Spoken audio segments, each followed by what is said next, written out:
Hello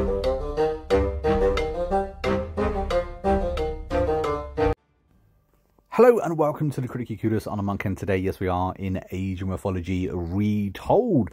We are doing a god guide. Today we are talking about the Norse. We're actually talking about Odin today. So if you want to know everything there is to know about Odin, don't forget to hit that like button and subscribe to the channel that we don't miss out on more videos just like this. Now, Odin has a focus on Great Hall units, which works out great because the Great Hall is bloody awesome as the Norse. There's some really good units in there, so we will go over them a little bit later. But first of all, gatherers and dwarves hunt 10% faster. Also, Great Hall units generate 25% favor in battle. That's more favor for killing other units. Also, units generate a little bit of health points. They kind of regenerate a little bit, which is kind of cool. You also get access to Odin's ravens, of course. We will be talking about them in just a second. But first of all, let's talk about the first passive. The first passive you have is really useful. It is resource based. So if you're looking for food, Odin is your man because he can quite literally summon food to your location. Now, the spell is called the Great Hunt, and like I said, it will summon animals to wherever you use it, or multiply ones if you use it on an animal. Now, Odin's ravens, Hugin and Munin, are in the game. You do get 2 ravens when you first build your very first temple. They can be used as scouts, and if they're destroyed, they will come back after a certain period of time. It's fantastic to have extra scouts in a game, especially flying scouts, so the ravens are an absolute win. We also have access to better berserkers as Odin. Now, as Odin, or as the Norse even, you have the ability to train berserkers, which is a unique infantry unit, only to the Norse. So being able to have them bigger and badder and better is pretty good. Now, at age 2, you'll be able to get Freya, which is a decent choice, to be fair. Now, the first forest fire, I don't see too much of a use in it personally. Please let me know down in the comments if you've got better use out of it than me. But the Valkyrie is a cavalry myth unit that can heal other units. Having a ton of these Valkyries around are absolutely great. You also get the ability to buff them quite considerably, as well as your heroes as well. So I think Freya is a pretty decent, solid choice. Or you could pick Heimdall, and his first ability is Undermine, in which you can essentially do damage to walls and towers and buildings and such like that. The main use I've really got for it is if your enemy is creating a wonder, it kind of does a decent job at destroying that. It's pretty weak though. This is a really good myth unit though. Great against buildings, unlike this spell. Good against infantry units too. You also have the ability to buff that unit up too. You also have the ability to buff up your walls and towers. Now, I will show you the hit points later, but in general, the Norse are not the people you want to be turtling down with in the first place. So it's welcomed a little bit of buff, but it really isn't that much. Once you hit age 3, you might be tempted to pick Skadi. She is a pretty decent Norse god, to be fair. Now, first of all, you've got Frost, which will essentially freeze the enemy, a pretty decent, hefty size as well.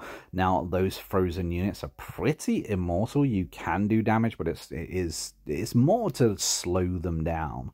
You also get access to a Frost Giant, a really good myth unit. The Norse have some amazing giants. The Frost Giant is just one of them. He has an ability where he can freeze other units. Now, we also have an ability within this to buff our throwing axemen. There aren't too many ranged units as the Norse, so this may be a decent option for you. You can also buff your villagers' gather rate, which is always handy to do. Alternatively, we have Njord. Now, this has a few good, interesting options here. The Walking Woods is very good. If you're given enough time, you can summon an infinite amount of Walking Woods. They've got a decent amount of health once your wonder is up, and a good attack as well. The Mountain Giants are perhaps my favorite go-to giant too. You do get a chance to grab them. You've also got the Ring Giver, which boosts a very good cavalry unit, perhaps the best cavalry unit you have access to, apart from the Valkyrie, of course. Ultimately, Njord is probably my favorite, just on being able to summon those Walking Woods. Honestly, it's very, very powerful. I think at one stage I had 150 of them. Once we hit age 4, we do get access to Boulder. He has Ragnarok, in which you turn all 100 of your gatherers or your dwarves into warriors of Ragnarok. They get an increased health pool and an increase in attack damage as well. Ultimately, it's okay if you want an army of infantrymen, but human soldiers ultimately are pretty weak. You do get access to the Fire Giant though, which is an absolute beast. If not, it does ask for a little bit too much population size, unfortunately. We also get the ability to buff up cavalry even more with this option, and that's always a good thing. However, it's the last option that we have that I think is the best option entirely. The wolves that you can summon to all town centers can be devastating, especially once you've got that wonder. You've got a lot of faith. You can just reproduce them again and again and again. The wolf brood is ridiculously powerful if you can get a pack of 6 or more of them. They do cost a little bit of faith, but they only cost 2 in housing, meaning you can actually have a lot of them. And we also get the ability to buff up our berserkers. So instead of making men of Ragnarok, you could just turn all of your gatherers and dwarves into berserkers, which is probably a decent option, maybe even the better option of those two. Now, as the Norse, from the get-go, you get the option to make a berserker costing gold and food. You could alternatively make gatherers, which cost you just food, or your dwarves, which cost gold. Both gatherers and dwarves can make farms, they can make houses, and they can all be turned into berserkers as well. Both your dwarfs and your gatherers do only cost 1 population though, so in other words you can have 100 of them out there working for you. Being the Norse though, it does mean you do have a drop-off point. You don't actually need to build buildings. You will need to be making an ox cart though, otherwise your gatherers, your dwarfs will just be dropping it off at your town centers. The ox carts are just a passive unit that you can walk around with you. It's kind of cool because it's a mobile drop-off point, which I actually quite like. It is at the ox cart, however, that you're going to be doing all of your upgrades for mining or cutting wood and farming and all of that jazz. Now, I think the most interesting thing about the Norse really is that, yes, your gatherers and your dwarfs can build your houses, which is always helpful. However, it's actually your fighting troops that do the majority of your building. Like, for instance, the Berserker. You get a Berserker when you very first start the game.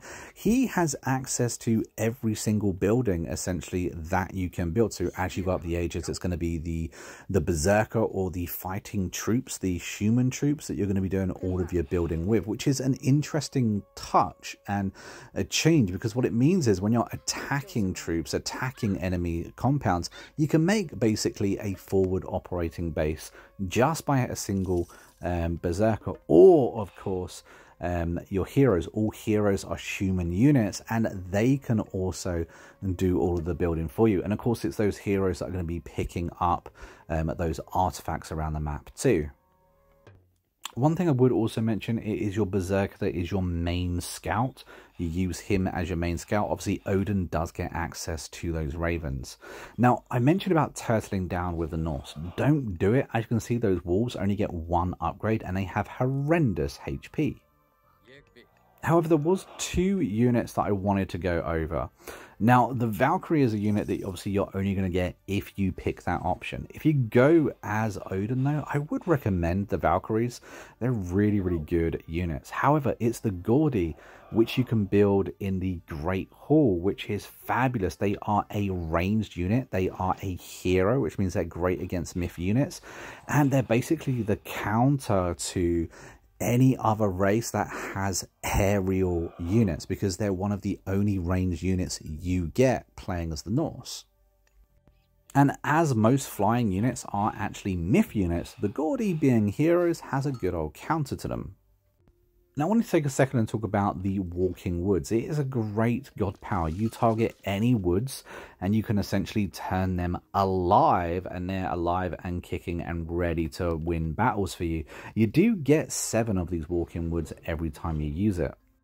And the Great Hunt simply summons food for you, or of course you can multiply food if you see some elephants, for instance. And as you can see, we are ready to do Walking Woods once again. We target the same area that we did last time, and now we have 14 units of them, 7 each time. It's not a bad power. Now, I've played with the Norse an awful lot, and honestly, the Wolf Brood is so overpowered. Perhaps the most overpowered unit the Norse actually have access to. The more of these you actually have, the more their melee damage actually goes up. It is capped. However, I believe it's capped at around 6 of this, and of course that does double again once you've got a wonder. Now, I've seen a lot of people use Frost wrong. They use it to kind of defend themselves when armies are attacking.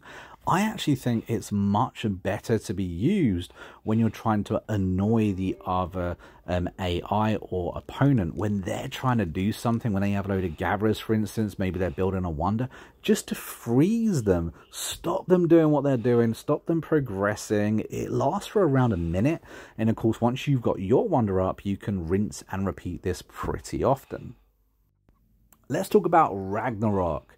Now, Ragnarok is one of your final boss powers on Age 4 as Odin, and I liked the idea of it. Having 100 villagers, 100 dwarfs to kind of like turn into soldiers sounded awesome. I already done this as berserkers, but it can be very tedious to individually target your troops and turn them each into a berserker.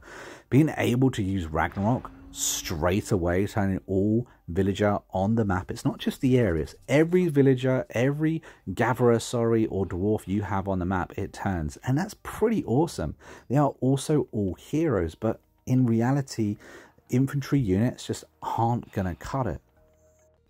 Now, the other option you have is being able to summon wolves at every single town center. This is actually really, really decent. I've used it many times. I've had it used against me. It's very, very effective, especially if you're able to rinse and repeat. It targets villagers a lot, I've noticed. Like villagers, dwarfs, whatever it is, whatever you're attacking, they will die a lot. And of course, if you manage to target the gatherers of AI or other opponents, then you're going to be doing a lot of damage because you're going to be slowing them down. But there we have it, guys. That is my guide to Odin.